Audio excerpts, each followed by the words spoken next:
Guys, like my camera is overheating. I haven't even been talking that long, but I start sweating. I was not a sweater before I moved to Europe, so I was really angry. Hi everyone, welcome back to my channel. As told by Gabby, I'm Gabby, a long time no see. It's been a crazy last couple of months with moving back to Spain for my third year teaching abroad.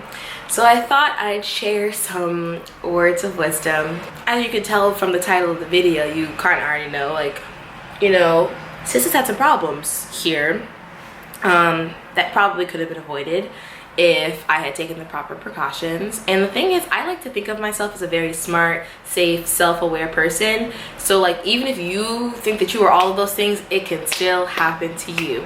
So let's get into it. So like we already touched on, I got robbed.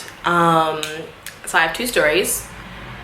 The first one, I was almost robbed. The second one, I was robbed. So let's start with the lighter version where I almost got robbed. This was when I was studying abroad in Madrid for 6 weeks. During our study abroad program, we would travel to different cities, and like at the end of our program, we happened to be in Barcelona. And there happened to be like a big festival going on. I'm not sure what the holiday was. To this day, I really don't know what the holiday was. But me and my friends were walking down Rambla at night. There's hella people. There's fireworks going off. Pew, pew, pew. And like anyone who's been to Spain or knows anything about Spanish culture, people stand very close to you. Or at least pre-COVID they did. And this was pre-COVID. This was June 2017. I'm still a college student. Young, bright-eyed, and bushy-tailed.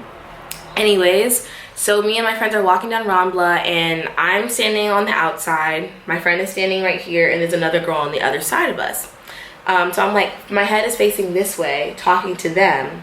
My bag is on my shoulder right here. This bag, it had two zippers, and then it had like a little flap that goes over it.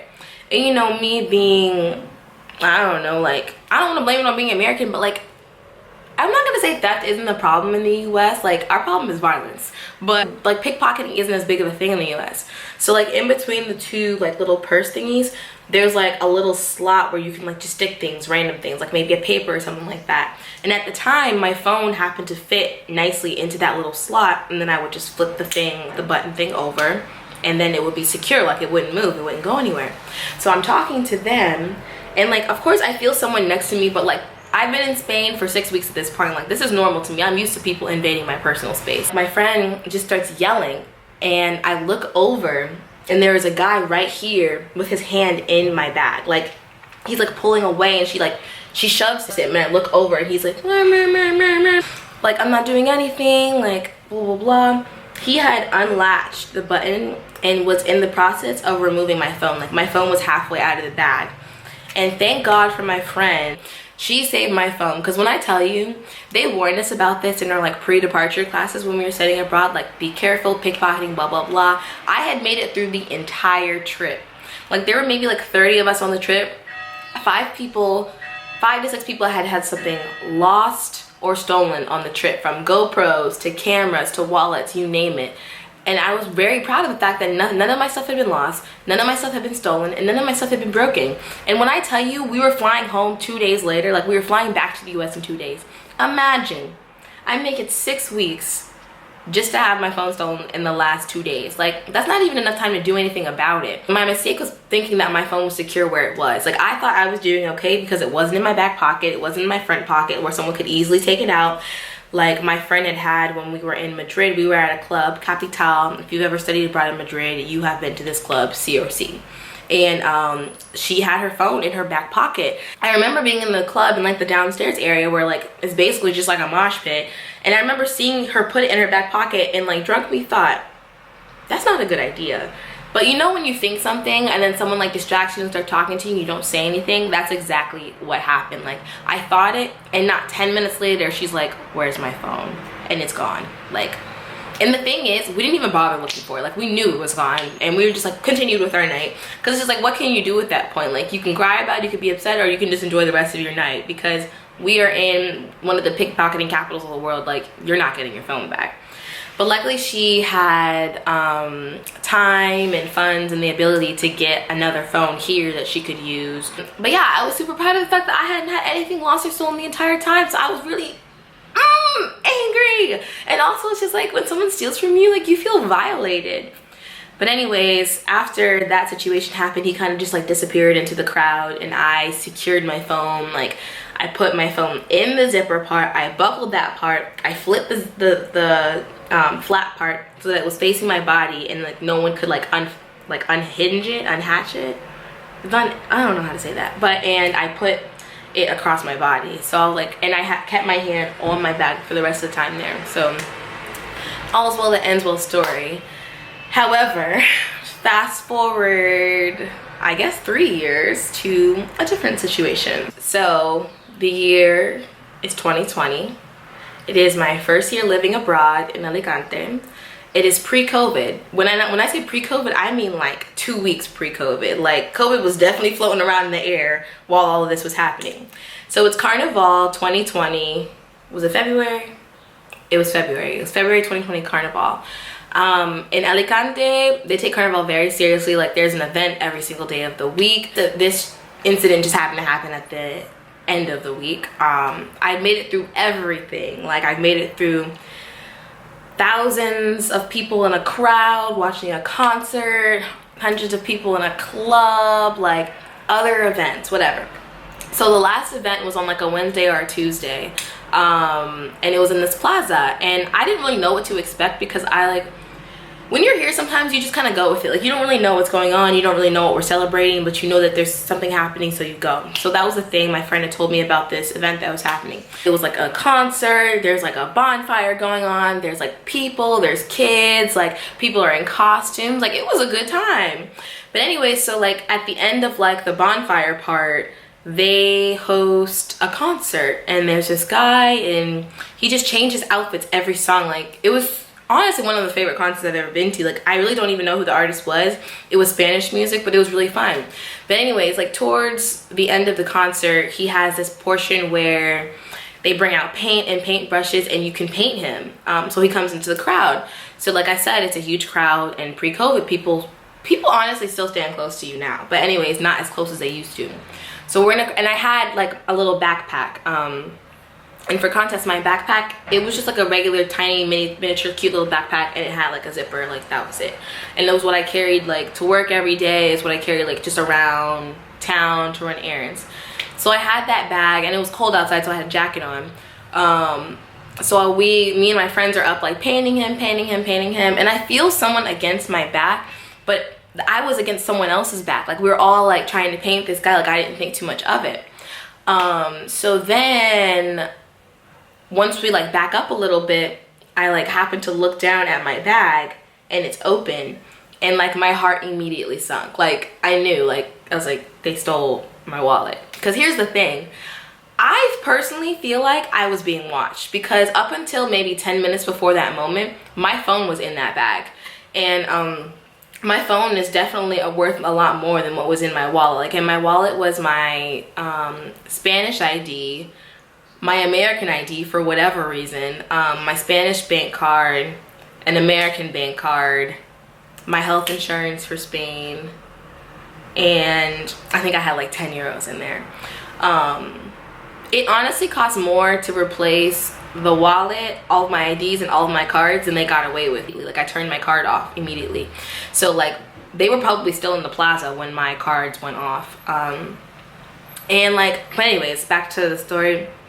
I look down, and like my heart immediately sunk, and my friend sees my face. She looks down at my bag, and she's like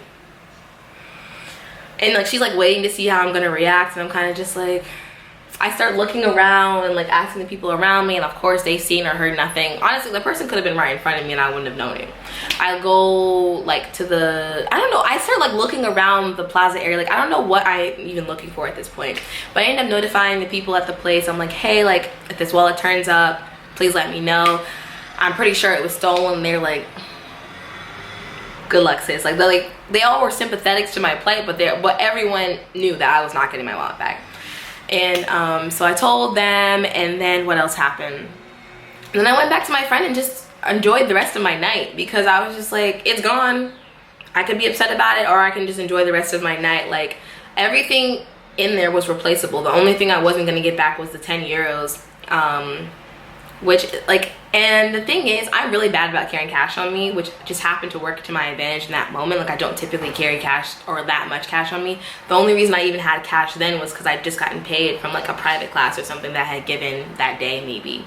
So everything was replaceable. It was annoying to replace, but the kicker is we went into lockdown 2 weeks later, so then I wasn't able to replace my Spanish ID, which just opened up a whole nother host of things. But the next day I went to the police station, I reported it, yeah, stop.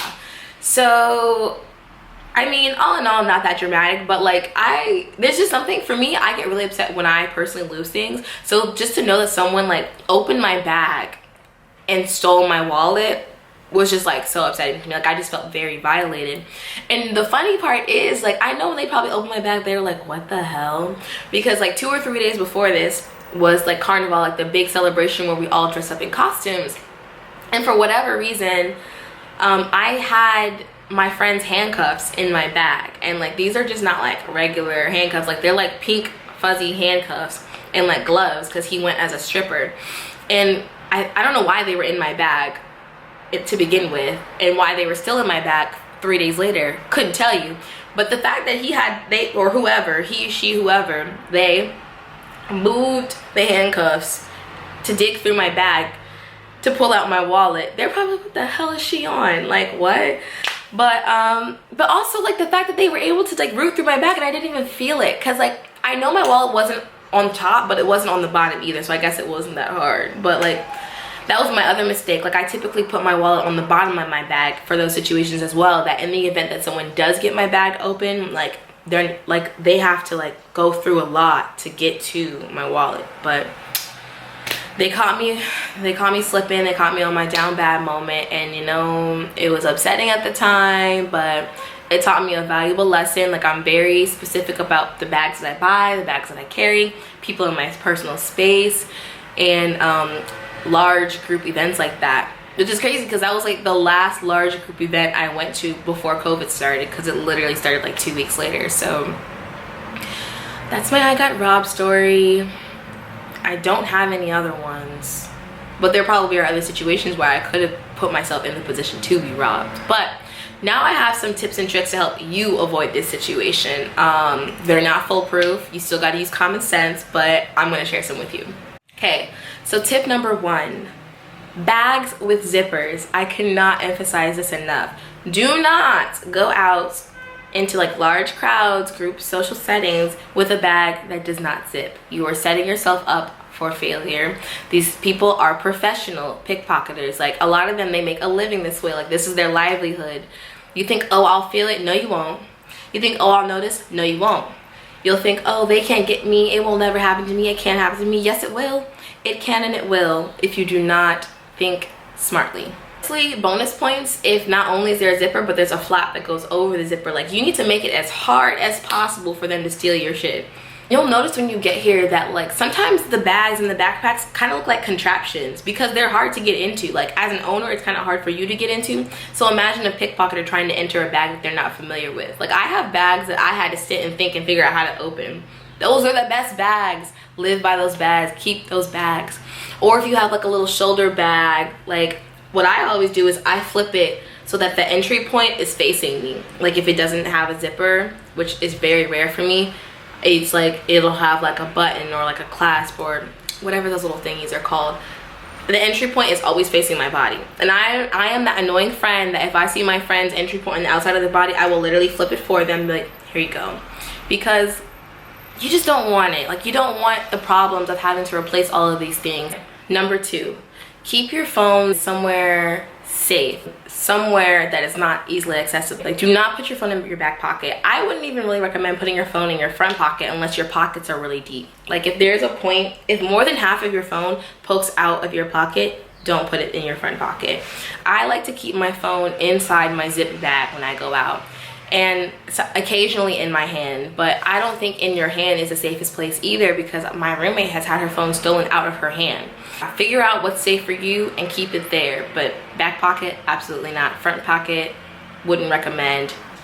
Number 3, I believe, just be aware. Like, be aware of your surroundings, be aware of who's around you. Like, catalog it. Like, I'm not saying you have to be on high alert every second of every day, but if you see something that, if you see a dark alley and you see a light alley, both are in the direction of where you need to go, maybe take the light one. You know what I mean? Like, just use common sense, like, and use your intuition, and just be aware. And the thing is, I let my guard down when I got my wallet stolen, and I really do truly believe that this person was watching me. It was a large crowd. Like, I'm not a professional, I probably wouldn't be able to pick them out, but it's just like, I like to catalog the people in my general area when I'm out.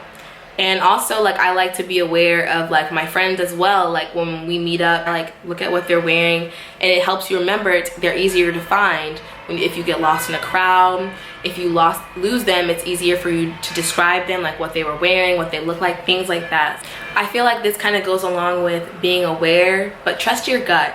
If something doesn't feel right, it probably isn't right. And I am a firm believer, always have been, in, like, trusting myself. I feel like sometimes we feel the need to, like, wait and justify the way that we're feeling. No. If you feel like something is off, get out of there. If you feel like this person is off, get away from them. If you feel like the situation is gonna go downhill, get out of there. Because I feel like the times that I didn't trust my gut are when things have gone badly, when things have gone wrong. And maybe even for you as well. So your gut, like, sometimes you just can't even explain what it is or why you feel that way, but you don't have to, because I've had that situation where I'm like, I can't explain why I feel this way. I don't know why this person makes me uncomfortable. I don't know why I don't want to be in this place, but I trust it, and later on it's confirmed to me why I felt that way. This is a big one for me. If you're going somewhere new that you've never been before, which you probably are if you're just moving here, map out your destination before you get there. I personally prefer to use Google Maps. I think that Google Maps works a lot better in Europe. Don't really know why. But I review all the steps I need to take to get to this place before I leave the secure location. Whether you're at a restaurant trying to get home, like, I like kind of review it. And my memory is trash, so I'm not memorizing it, but I'm kind of like getting a general idea of, like, how far do I have to walk? Where am I turning? Like, where am I doing this? That way I'm not standing on the side of the street like this, like you're a sitting duck if you're doing that. So just kind of have a general idea, like, and when you are walking, look like you know where you're going. Like, don't like keep your phone out like this, walking, like turn, like, look at it, put it away. Go a few steps. If you need to know where your next turn is, look at it, put it away. The good thing about Google Maps is too that you can also put a headphone in, and they will still tell you the directions into your ears. So, like, if you don't even want to pull out your phone at all, that's also a good option. There are many situations where I'm walking home, or I'm trying to catch the metro home, or take a bus, and I might be by myself at night or something like that. I do not make a habit of keeping my phone out. I make sure before I stop to look at it, like, I'm in a well-lit area. Maybe I'll wait till I'm, like, near a group of people who look like trustworthy or safe. And for me, if I see a group of students, like, that are out on the night out for the night on the town, oh my gosh, I can't talk, I'm gonna stop near them because they're on the same energy that I am. They're most likely not trying to rob me, you know what I mean? Don't let strangers that are trying to sell you something into your personal space.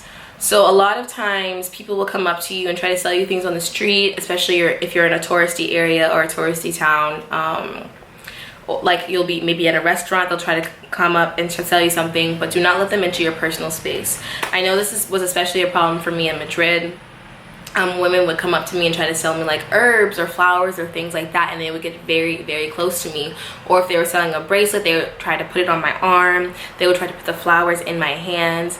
And from what I've been told from the teachers at my school, like, once they get something on you or in your possession, once you're holding it, they will demand money from you. Like, they're like, no, you owe me.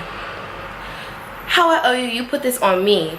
Like, how'd that work? But yeah, so from what I've been told, like, that's it. I've never actually had someone, like, put something on me or put something in my hand. Like, I never let them get that close.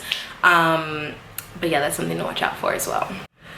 I feel like this one, you know, I'm not gonna say it's obvious, because when I'm in the US, I do this. Do not put anything valuable on a restaurant table, especially if you were sitting outside on a terraza, a terrace. Don't. That's a way that a lot of things get stolen, when people leave things on the table. I haven't personally seen this happen, but I've had friends who have seen this happen, and I've heard this story dozens of times, where someone's phone is on the table, maybe a kid or someone comes up and starts talking to them, and while their head is turned the other way, someone slips their wallet, slips their phone, slips whatever, and runs away, and before you can even realize what's happening, your things are gone. Please don't put it on the table. Just avoid it altogether. Keep it in your pocket, your front pocket, which we already discussed is not my preferred method, or keep it in your bag, but do not set it on the table. And be aware when people come up to your table as well, like not even just people trying to sell you things, maybe people who seem friendly trying to ask you questions, because a lot of time people work in groups. So whoever is the distraction is talking to you, whoever is like the head honcho, the thief, is like going for your things, and they move quickly and they move fast. You may not even notice it until a few minutes later. Another thing is carry only what you need.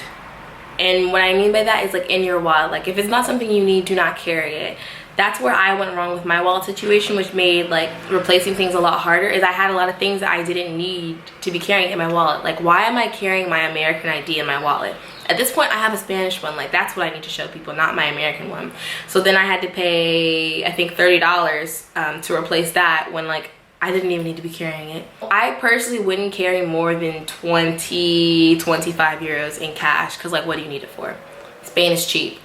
And also typically if something is more than 20 euros, I typically pay with card anyways. Do not carry every card, credit card, debit card you own in this world. Like you don't need it. I have a Spanish banking card that I carry, and I have a travel card that I carry, and I carry sometimes, I don't typically carry cash, but when I do carry cash, it's never more than like 25 euros. All things that are easily replaceable. My travel card, once I reported that it was stolen, was here in 3 days. Like within the same week, by the end of that weekend, I had my travel card replaced. My Spanish banking card, I just went into the bank and they replaced it for me within like a couple of days. And the hardest thing to replace was my Spanish ID. Only carry what you need, only. Oh, and my health insurance card, I carry that as well. And that was also easy to replace when it was stolen. I just called the company, and within like a week and a half, 2 weeks, I had a new one. And for me personally, if I'm going to the beach and I don't plan on buying anything, I don't even take my wallet. Because why? I want to get in the water and be able to swim and not be worried about where my wallet is. You know what I mean? Or if I know I'm going to buy something, maybe I'll carry like 5 euros on me for a drink or a snack or something. Like I won't bring my entire wallet. So that helps minimize the damage in case you are ever stolen from, and makes you look like less of a target. Do not carry important documents around. And by important documents, I mean your passport. One of the most important things in this world for you if you are an expat abroad. Do not carry your physical passport around. What I like to do is I photocopy a color copy of the information page of my passport, and I carried that. I carried that before I had my Spanish ID, if anyone ever wanted to see it. There are specific situations, like when you're doing your paperwork or when you're trying to get a phone in Spain, where you have to have your physical passport. I take it to the location and I bring it immediately home, because if you lose your passport, not only is it a pain, but it's just like, honestly, that's reason enough. It's a pain to replace. Passports are very valuable. It has a lot of personal information in it, so do not carry your passport. Carry copies, and I also upload a digital copy to Google Drive. That way I can always access it if my phone gets stolen. If anything's ever missing, I can always access those pages. If your passport is ever stolen, reach out to your embassy in your country and they will help you get a new one. But like your hands are kind of tied till you get a new one. You can't travel without a passport. This tip is for all my solo travelers out there. Been there, done that. You want to document your trip. You want pictures of yourself. Like, you don't want to just take a picture of a building. You want a picture of yourself in front of that building. Here's what I always do. You have to be careful about who you give your personal belongings to when you are traveling, because no one will protect your things or guard your things the way you will. So what I did the first time I ever solo traveled was when I studied abroad, and then again when I moved here. I had a layover in Portugal for 24 hours, and I was trying to see the city, you feel me? And I was trying to document my time there. So what I do is I like to like kind of scope the crowd out and see. I look for people who are in the same situation as me, people who are solo traveling, people who are maybe on a honeymoon, couples that are traveling, people that might be closer in age to me. My favorites are females that are similar in age to me, that are maybe solo traveling, or students. Those are my preferred ones. But I'll insert my picture in Portugal here. This was just a man who was solo traveling, a middle-aged man, solo traveler, and he walked up to me. He saw that I was trying to take pictures. I had already because I'm aware of my surroundings. The other tip we just talked about, had already seen him a few minutes prior trying to take pictures. He was like, hey, can you take my picture and then I'll take your picture? So he established that trust because he gave me his phone first. So then, like, okay, I was like, okay, I can trust this man. He's clearly a traveler. He looked like a tourist like me. He wasn't speaking Portuguese, and we were in Portugal. We were speaking in English, and his accent was from somewhere else. I was like, okay, he can take this picture for me and it'll be okay. And that's what I just like continuously do. Like, even when you're in groups, like if you want a picture with everyone in the group, someone else has to take that photo. So make sure you scan, or waitresses and waiters at restaurants are good people to ask. Just like people who seem like they are also traveling and understand, because not only are they going to take a picture of you, they're going to take a good picture of you because they want you to take a good picture of them. And this guy was so nice. He even checked. He was like, oh wait, look at this picture, like, is this okay? If it's not okay, we can take it again. Super, super nice. So that's my little tip and trick for doing that. And my final tip is maybe a little unorthodox. I don't think it is, but don't be afraid to be mean. And what I mean by that is, like, don't go around cussing people out or being disrespectful. But if someone is just not getting it, like if someone is being very pushy, if someone is constantly invading your space, if someone just will not leave you alone, do not be afraid to be mean. Like, be assertive.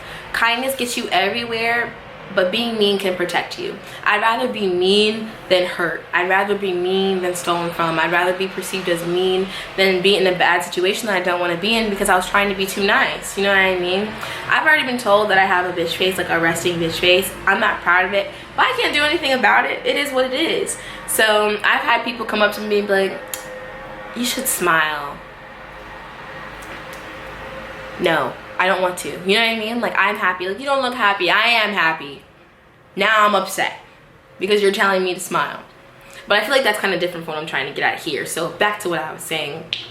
If the person on the street that's trying to tell you something is just being very pushy, will not go away, look them in the eye and say no. Serious face. Like you can be like, no thanks, no gracias. No, no, no. And I feel like sometimes, not even just women, but people in general have a hard time saying no, especially Americans, because we are very friendly. We like to be very like polite and kind to people, but learn to say no. And I feel like that can be applied in other parts of life as well. Learn to say no. Be assertive, especially, oh my gosh, be assertive. Traveling in Budapest this summer, I don't know if this was just me and my friend's experience, but we found the men there to be very, very aggressive. And when I mean aggressive, like the things they would say to you, the way they would look at you, the way they would enter your personal space. Like, I had to go head to head on more than one occasion. I was only there for 3 or 4 days, and I was like, no, do not touch me. Like, bull, like they will try to touch you. No, do not let anyone touch you. Do not let anyone in your personal space. No one has the right to put a finger on you. No one has the right to talk to you any kind of way. I'm not saying be combative and seek conflict, but let them know that that's not okay. But don't put yourself in harm's way to do it, is what I will say. I was out with a group of friends even, and half of the friends were men. And these men were so bold enough to like just talk crazy. And the thing is, sometimes they're not even speaking English. They know you don't understand what they're saying, but like when someone is looking at you a certain way and reading their body language, like you just know that it's not, he's not asking you to marry you. He's not telling you that your hair is pretty. He's not telling you that you have a beautiful smile. It's probably something very vulgar and very disgusting. And like, I still felt like, ew. Like he was undressing me with his eyes and things like that. And I had to be very firm, like put like this, and it caught him off guard. He seemed kind of surprised at how strong and quick my reaction was, because you have to read the situation. My thing was like, I had already seen them when we were walking down the street, so I was prepared for the interaction. I was like, there's no way they're just gonna let us pass and let us live our night the way we deserve. So like I said, I was prepared for the interaction. I knew they were gonna give us trouble, and sure enough, like the predictable men they were, they gave us trouble. So as soon as he started trying to invade my personal space, which he tried immediately, I reacted quickly, strongly, and assertively, and he left me alone. Like so quickly that the other men that were with us didn't even have time to react. Like they were just like blown away at the disrespect that we were receiving in Budapest. It was crazy. Still had a 10 out of 10 time. I would definitely go back, but it is something that I will definitely pay more attention to now, especially in choosing the spaces where we choose to stay in. We were staying in a really good location, like, but we were near all the ruins bars, we were near all the clubs. So number one, it was very loud at all times of the day, but like I was out till 6 a.m. too, so like it wasn't really bothering me. But you're also in a main area where there's a bunch of tourists, there's a lot of partying, there's a lot of drunk people, a lot of people who are probably on drugs, like, you know what I mean? You just see a lot of things when you stay in those areas. I would still stay in that area, but I would make sure that it's well lit, maybe stay more on the restaurant side, you know what I mean? Things like that. And those things just come with like traveling and like learning, and you live, you learn, you grow. So everything is a learning experience, I think. Like everything is an opportunity to learn. So if something happens to you or something goes wrong, or like you feel like, oh, I wish I had avoided that, like it's preparing you for something in the future, you know what I mean? So don't be too hard on yourself. If you do get stolen from, or if you do get tricked into buying something, or I don't know, if anything happens to you, like never be too down on yourself, because everything is an opportunity to learn, I feel.